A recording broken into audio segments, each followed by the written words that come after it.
사도행전과 이후 기록된 기독교 사료에 의하면 그리스도인들을 타겟으로 한 그 밖의 사건들이 연이어 일어납니다. 동족 유대인들은 물론이고 당시 패권을 주도하고 있는 로마 제국이 그들에게 극심한 고통을 가하지요. 그리스도인들은 전국 각지는 물론 나라 밖으로 흩어집니다. 그들이 마주한 상황은 여러 환난과 시련이지만 하나님의 섭리 가운데 이 일은 성령의 불길, 복음의 불길이 온 나라로 번지게 되는 중요한 사건이라고 이렇게 해석할 수 있습니다. 그들은 당장 목숨의 위협을 피해야만 하는 신세이지만 그 가운데서도 예수는 그리스도라, 예수는 그리스도라 이렇게 증거하기를 쉬지 아니하였습니다. 하나님께서는 이름 없는 그리스도인들의 이 땀방울 베인 수고와 눈물 어린 기도를 들으시고 또 그것을 통하여서 교회를 세우시며 하나님의 나라가 확장되도록 하셨습니다. 또한 하나님께서는 바울 사도를 통하여서 교회가 어떠한 기관이며 그래서 어떠한 정체성을 가지고 주신 사명을 감당해야 하는지 말씀해 주십니다. 그래서 하나님께서 그를 통해 말씀하시는 교회의 정의를 먼저 이루면, 물론 서신서 여러 곳에 교회에 대한 내용들이 나와 있지만 특별히 에베소서의 말씀을 근거로 그 교회의 정의를 먼저 이루면, 너희는 사도들과 선지자들의 터 위에 세우심을 입은 자라. 그리스도 예수께서 친히 모퉁이 돌이 되셨느니라. 그의 안에서 건물마다 서로 연결하여 주 안에서 성전이 되어가고 너희도 성령 안에서 하나님이 거하실 처소가 되기 위하여 그리스도 예수 안에서 함께 지어져 가느니라. 이렇게 정의를 내리고 있습니다. 오늘날 역시 세상은 온갖 수단을 동원하여서 사람들의 영과 마음을 미혹하며 그리스도인들마저, 하나님을 믿는다고 하는 이 그리스도인들마저 분별력 없이 무너져가는 상황 가운데 살아계신 하나님께서는 우리로 하여금 말씀에 근거하여서 교회의 정체성과 사명이 무엇인지 또 바르게 세우고 견고하게 하기를 원하십니다. 그래서 오늘 본문 4장 말씀 짧은 그 구절만 읽었지만 전체 에베소서의 그 전체 내용을 보면 전체 6장으로 구성되어 있는데요. 크게 두 부분으로 나누면 1장부터 3장까지는 교회란 무엇인가? 교회가 어떤 곳이지? 라고 물었을 때 교회는 이런 곳이야 라고 대답할 수 있는 교회란 무엇인가? 그거에 대해서 이야기하고 있고요. 4장부터 6장까지는 그렇다면 교회로서 성도의 삶은 어떠해야 하는가에 대해서 기술하고 있습니다. 다른 서신서들, 바울 사도가 기록한 다른 서신서들을 이렇게 좀 살펴보면 주로 이단의 문제, 이단들이 이렇게 들어와서 거짓 교리들을 막 이렇게 뿌려놓고 막 이렇게 교회를 혼란스럽게 하고 어지럽게 하고 막 그런 모습들이 보이거든요. 그런 이단의 문제와 교회 내에서 발생하는 성도들 간의 믿음의 형제 자매들 가운데서 발생하는 그런 실제적인 문제들에 대해서 구체적으로 언급하며 그에 대한 권면을 다루고 있는데 에베소서는 그렇지 않습니다. 에베소서는 오직 가르침과 권면, 조금 전에 제가 말씀드린 대로 교회란 무엇인가 딱 그거에 대해서만 이야기하고 그렇다면 이제 어떻게 교회로서 성도의 삶을 살아야 되는가 그 권면 이렇게만 구성되어 있습니다. 그래서 사도행전을 살펴보면 이 에베소 교회 설립 당시의 그 상황을 조금 파악할 수 있는데 당시 살펴보면 종교는 이미 상업화가 되어 있었고 비교적 유대인들이 그곳에 많이 거주하였습니다. 때문에 유대교가 활발할 수 있는 상황이겠지요. 그리고 그 본문에 나와 있는 대로 마술사들이 사람들의 마음을 현혹해 하는 이 마술사들이 넘쳐났음을 또 알 수 있습니다. 이렇게 핍박과 세속화의 현장이었던 이 에베소 지역에 교회를 세우고 신앙생활을 한다는 것이 어떠한 일인지 더 말하지 않아도 잘 아실 것입니다. 그래서 바울 사도는 다른 지역의 교회를 세울 때에도 온 마음을 기울였지만 특히나 에베소 교회 곧 에베소 성도들을 세우는 일에 많은 시간과 에너지를 쏟아 부었습니다. 그리고 그는 에베소 장로들과 헤어질 때 지난 날들의 일들을 추억하며 이러한 권면을 남기지요. 유명한 구절입니다.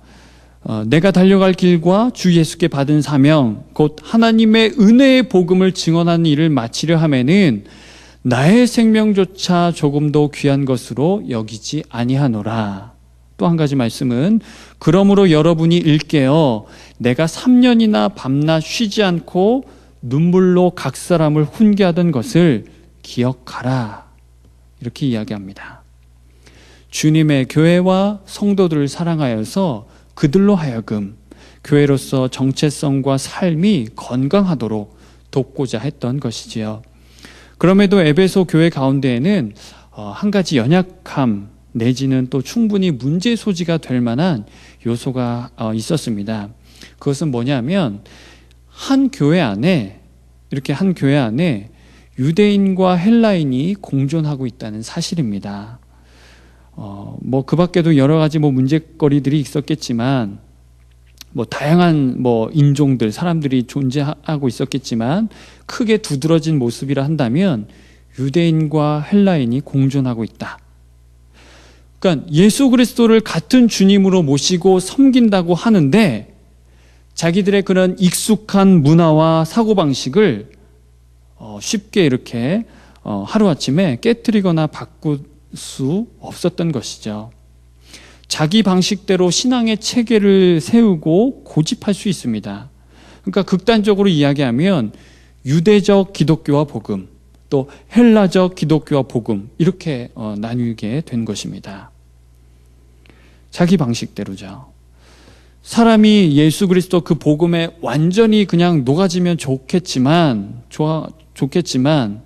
여전히 옛 자아와 습관들, 자신이 스스로 세워놓은 단단한 가치관이 그냥 자기를 주관하도록 내버려두고 그 익숙함을 벗지 못하는 것입니다. 우리 안에 있는 죄와 죄의 습관으로 인해서 믿음의 형제자매들이 하나되지 못하고 화평이 깨어지는 교회가 에베소 교회만의 문제일까요? 성경에 나타난 교회부터 오늘날의 교회까지 이 문제와 싸워왔고 앞으로도 그러해야 할 것입니다. 어찌 하나님의 교회가 그러할 수 있는가 하겠지만 교회는 보이지 아니하시는 주님께서 머리 되어 다스리시지만 보이는 사람으로 구성되어 있는 기관입니다. 구약시대에 교회라는 구체적인 명명은 없지만 교회의 모형을 우리가 쭉 성경을 통해서 살펴볼 수 있는데요. 찾아볼 수 있는데요. 딱 두 가지만 이야기해보면 하나님을 주인으로 모신 아담과 하와, 최초의 가정교회라고 할 수 있죠. 하나님을 주인으로 모신 아담과 하와는 가정교회를 이루었는데요. 죄가 세상에 들어오고 그 가정에 들어오고 그 가정교회는 위기를 맞이합니다. 그들이 마주한 위기라 함은 이거죠. 하나님과의 관계가 깨어진 것입니다. 뿐만 아니라 사람과의 관계, 하나밖에 없는 그 옆에 있는 그 사람과의 관계가 상하게 된 것입니다. 이제 쭉 뛰어넘어서 신약으로 한번 와보겠습니다. 신약에 들어서 예수님의 제자 공동체의 모습은 또 어떠합니까? 예수님을 죽기까지 따르겠다고 큰 소리치며 제자들이 다짐해 보지만 마음속으로는 이미 자기들의 왕국을 세워놓고 있었고요. 예수님께서 결박당하셔서 그 온갖 고통과 모욕을 입으시고 십자가에서 돌아가시기까지 그때 그 순간까지도 다 도망가고 아무도 나서지 아니하였습니다. 다 흩어지고 와야 된 것이죠. 아니 그 예수님께서 돌아가신 이후에도 유대인들이 두려워서 숨죽이고 있었을 뿐입니다. 똑같은 질문인데요. 어떻게 예수님이 이끄신 이 제자 공동체, 이 교회가 와야 될 수 있는가? 이런 의문이 들지요. 그러나 성경이 분명히 증거하고 있는 사실입니다. 그러나 교회의 이야기가 여기서 끝이라면 우리의 복음과 믿음은 무의미한 것이 될 것입니다. 화평이 산산조각난 관계를 누가 회복할 수 있을까요? 하나됨과 연합함을 방해하는 세력을 누가 제거할 수 있을까요? 그리고 우리는 저와 여러분은 어떻게 하나 될 수 있을까요?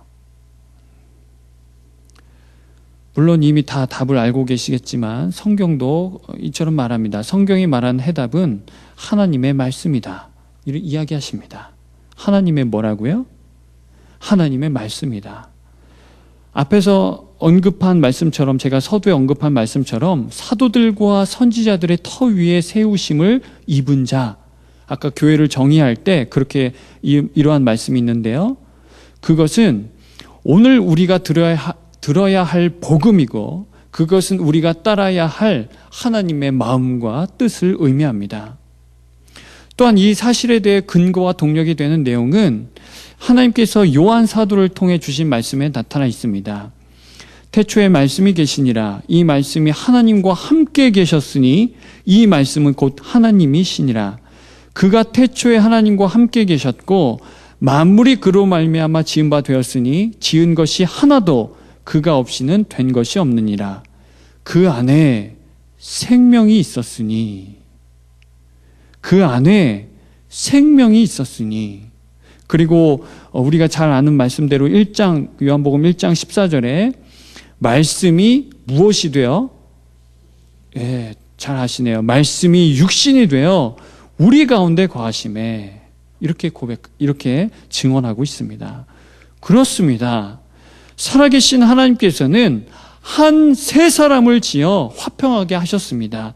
옛 아담은 사망으로 끝나버렸지만 이 한 세 사람, 하나님께서 지으신 이 한 세 사람을 통하여서 생명의 역사가 펼쳐지게 된 것입니다. 아들이신 예수 그리스도의 몸을 찢어 하나님과 사람과 사람을, 사람과 피조물을 화목하게 하셨습니다. 그리고 하나님께서는 이제 바울 사도를 통해 우리에게 구체적인 적용점을 제시해 주고 계시죠. 함께 읽은 본문의 내용이 바로 그것입니다. 13절 함께 읽어볼까요? 13절 말씀. 13절입니다. 시작. 우리가 다 하나님의 아들을 믿는 것과 아는 일에 하나가 되어 온전한 사람을 이루어 그리스도의 장성한 분량이 충만한 데까지 이르리니. 14절하고 15절은 제가 봉독해 올리겠습니다. 한번 들어보시죠. 이는 우리가 이제부터 어린아이가 되지 아니하여 사람의 속임수와 간사한 유혹에 빠져 온갖 교훈의 풍조에 밀려 요동하지 않게 하려 함이라. 오직 사랑 안에서 참된 것을 하여 범사에 그에게까지 자랄지라. 그는 머리니 곧 그리스도라. 말씀하십니다. 두 가지로 내용을 이야기할 수 있는데요. 첫 번째 내용은 이것입니다. 지금 저와 여러분이 읽은 말씀을 종합해 보면 신앙의 균형과 성숙함을 이루라는 말씀이시죠. 개인적인 측면에서의 말씀입니다. 그리고 그 가운데서도 14절 말씀처럼 성숙하지 아니한 신앙은 공동체의 분란을 야기하기 쉽고 분별력이 없기 때문에 죄와 세상이 끄는 대로 그런가 보다 하고 그냥 따라가는 것입니다. 휘둘릴 수밖에 없다라는 이야기입니다. 하나님께서는 완벽한 사람을 부르신 것이 아니죠. 부름받은 사람들이 예수 그리스도로 인하여 온전함을 이루어가는 것을 또 기뻐하시고 원하십니다. 그리고 16절 말씀도 함께 읽어보겠습니다. 16절입니다. 시작. 그에게서 온몸이 각 마디를 통하여 도움을 받음으로 연결되고 결합되어 각 지체의 분량대로 역사하여 그 몸을 자라게 하며 사랑 안에서 스스로 세우느니라. 두 번째 내용은 이것입니다. 이제는 공동체에 관한 이야기죠. 공동체의 성숙을 이루신 말씀입니다. 예수 그리스도에게 공급받는 각 지체가, 저와 여러분 각 지체가 예수 그리스도에게 생명을 공급받는데요.